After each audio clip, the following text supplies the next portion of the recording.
السلام علیکم ورحمۃ اللہ وبرکاتہ۔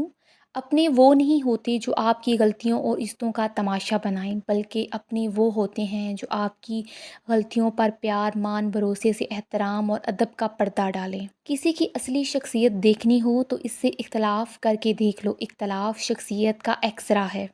تلاش میں بیت گئی ساری زندگی، اب پتہ چلا کہ خود سے بڑا کوئی ہمسفر نہیں۔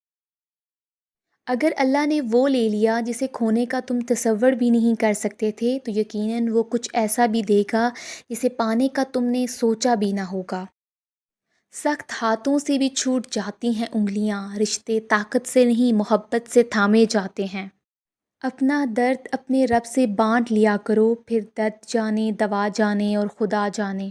ہم ایک ایسے معاشرے میں رہتے ہیں جہاں مرد ایک غسل کر کے پاک ہو جاتا ہے، جبکہ عورت اپنی پاکی ثابت کرنے کے لیے پوری زندگی لٹا دیتی ہے۔ نئی بنیادیں وہی لوگ رکھ سکتے ہیں جو اس راز سے واقف ہوں کہ پرانی بنیادیں کیوں بیٹھ گئی۔ توڑنا نہیں، جوڑنا سیکھیں، کیونکہ توڑنے والوں کی حویلیاں بھی ویران رہتی ہیں اور جوڑنے والوں کی قبریں بھی آباد رہتی ہیں۔ جنت وہ واحد شاندار جگہ ہے جہاں جانا تو سب چاہتے ہیں مگر تیاری کوئی کوئی کرتا ہے۔ درخت جتنا اونچا ہوگا اس کا سایہ اتنا ہی چھوٹا ہوگا، اس لیے اونچا بننے کے بجائے بڑا بننے کی کوشش کرو۔ عاجزی اختیار کریں، کیونکہ انسان کی اکڑ خدا کی پکڑ پر ختم ہو جاتی ہے۔ مجھے بولنا بہت پسند ہے مگر بس ان سے جو مجھے سننا پسند کرتے ہیں۔ پتہ نہیں ہم رب سے جڑنے کے لیے اپنے ٹوٹنے کا انتظار کیوں کرتے ہیں۔ معافی غلطیوں کی ہوتی ہے، دھوکے کی نہیں۔